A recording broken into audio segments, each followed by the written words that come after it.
Je suis Vanessa et je suis maman de 2 petites filles qui ont 8 ans et 3 ans. Ma grande n'est jamais allée à l'école. J'ai fait l'instruction en famille depuis le départ et du coup ma petite a suivi en 3 ans, donc elle a commencé la petite section cette année, aussi en instruction en famille. En fait, ça a démarré aux États-Unis puisque moi j'ai vécu aux États-Unis il y a plus de 20 ans. J'ai fait ma deuxième partie d'études là-bas. Mais c'est là-bas aussi que j'ai compris, j'ai vu la différence pédagogique dans les écoles, à l'université. Et j'ai fait une formation aussi pour enseigner le français comme langue étrangère aux États-Unis. Et ça m'a vraiment ouvert les yeux. Et du coup, je suis restée aux États-Unis pour finir ma formation. Mais quand je suis rentrée en France, je suis devenue formatrice moi-même.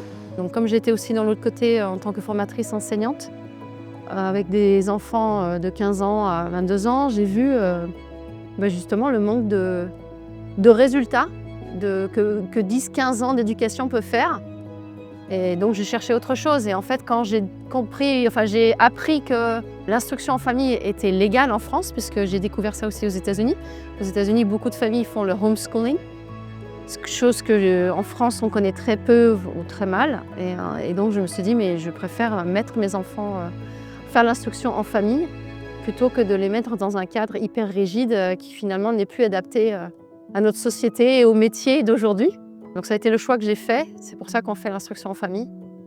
J'ai beaucoup lu sur les apprentissages autonomes, les apprentissages guidés, motivés par l'enfant, et de pouvoir l'accompagner au fur et à mesure. Mais c'est beaucoup plus valorisant de suivre les motivations de l'enfant. Donc c'est vraiment ça qui a motivé mes choix pédagogiques. Ce qu'on recherche en tant que parent dans des écoles alternatives, c'est justement d'avoir du personnel enseignant qui est bienveillant, qui est dans l'empathie, qui est à l'écoute de l'enfant, qui s'adapte à ses besoins et dans la bienveillance. Voilà, puisqu'on est là pour accompagner un enfant et lui donner les moyens d'apprendre et de grandir. Et une école comme Victor et Salomé a cette approche-là, puisque déjà ça serait une école à petit effectif, mais avec des enseignantes qui sont formées dans la bienveillance, dans l'écoute, dans l'empathie et qui veulent vraiment donner les moyens aux enfants de découvrir leur potentiel de diverses manières. Puisque l'enfant a la capacité, avec les bons outils finalement, a la capacité d'apprendre par lui-même. C'est une joie de l'avoir justement en contrôle de ses apprentissages. C'est de voir aussi qu'il y a des frustrations et en fait quand on arrive au bon moment pour lui expliquer certaines choses, il y a aussi la joie pour elle de dire mais j'y arrive en fait, voilà, de pouvoir un peu débloquer les situations. Donc on est là, on intervient quand ils en ont besoin. Et puis quand elle peut naviguer en autonomie, je me retire.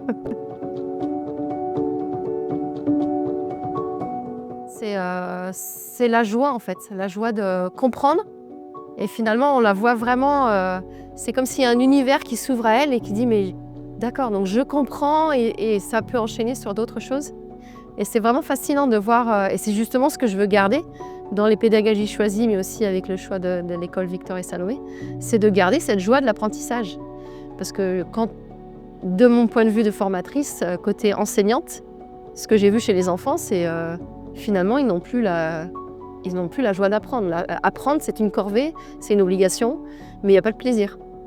Et du coup, voilà, quand on voit un enfant qui s'émerveille parce qu'il comprend quelque chose, qu'il découvre quelque chose, et l'excitation, en fait, ma fille est très intense, donc il y a beaucoup de joie, et je voudrais garder ça.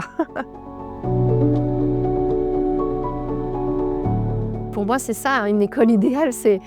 Bien sûr, il y a tout le côté découverte, mais aussi apprendre à vivre ensemble avec toutes les valeurs d'empathie, de solidarité, d'écoute les uns des autres, etc.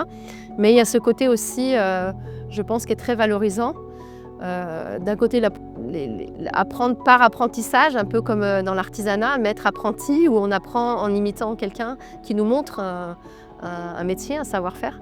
Mais aussi apprendre dans le sens d'entreprendre, donc d'avoir des projets où justement on apprend à avoir une vision, on apprend à travailler ensemble en équipe, on apprend à déléguer, on apprend à régler des problèmes.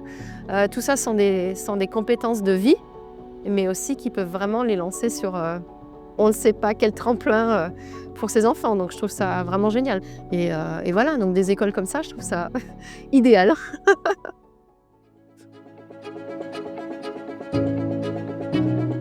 Je dirais déjà que dans la région, Aix-Marseille, il n'y a pas beaucoup d'écoles alternatives. En général, en France, il n'y a pas beaucoup d'écoles alternatives et dans la région, il n'y en a pas beaucoup non plus. Donc une implantation ici serait un atout, important. Donc beaucoup de parents recherchent des solutions alternatives et du coup, ça en serait une à proximité de beaucoup de villages, petites villes dans la zone d'Aix-Marseille qui est quand même très peuplée. Donc ça serait un atout important, ouais. Moi, je dirais, de faire un tableau, pour et contre. Si je mets mon enfant dans le système de l'éducation nationale, l'école publique, qu'est-ce que mon enfant va vivre, autant dans l'environnement que dans ce système de classe collective ou de système qui est collectif et qui n'a pas les moyens de s'adapter en fait, aux besoins d'un enfant en particulier. Et une école alternative avec une pédagogie alternative, avec des petits effectifs, avec des enseignantes à l'écoute, je pense que le pour et le contre seraient vite évidents. Et la deuxième chose, c'est que l'enseignement, c'est un investissement à long terme en fait, sur l'enfant. Enfin, quand on lit toutes les souffrances que les enfants peuvent vivre à l'école, je suis presque émotionnelle, mais il y a des enfants à l'école primaire qui sont harcelés en primaire, mais c'est presque impensable. Des enfants, moi je connais des amis qui ont dû retirer l'enfant d'une école primaire parce qu'il avait des pensées de suicide à 8 ans. 8 ans, ça fait peur, ça fait peur. Donc on se dit, mais finalement, est-ce que je mets mon enfant dans un environnement qui n'est même pas sécurisant pour lui? Il n'est pas en sûreté finalement, il ne peut pas s'épanouir, ou très difficilement. Où je fais le choix de le mettre dans un environnement où je sais qu'il va pouvoir s'épanouir et qu'on va pouvoir lui donner des compétences et en même temps un sentiment d'épanouissement et de confiance en soi qui vont être déterminants en fait. Donc ouais, on pèse le pour et le contre à court et à long terme. Il y a beaucoup de familles qui n'ont pas beaucoup de revenus. Et beaucoup de familles aussi monoparentales. Moi, j'ai des amis qui sont des mamans seules, mais qui cherchent aussi des solutions pour leurs enfants et qui n'ont pas forcément beaucoup de moyens. Et du coup, de pouvoir être partenaire et faire des dons pour cette école, ça permettrait vraiment à des familles de pouvoir être aidées pour inscrire leurs enfants, surtout aussi quand il y a plusieurs enfants. Les coûts augmentent et en France, c'est toujours un investissement important de mettre son enfant dans une école privée. Et donc ça aiderait beaucoup de familles qui recherchent mais qui n'ont pas forcément les moyens de payer la scolarité dans le privé.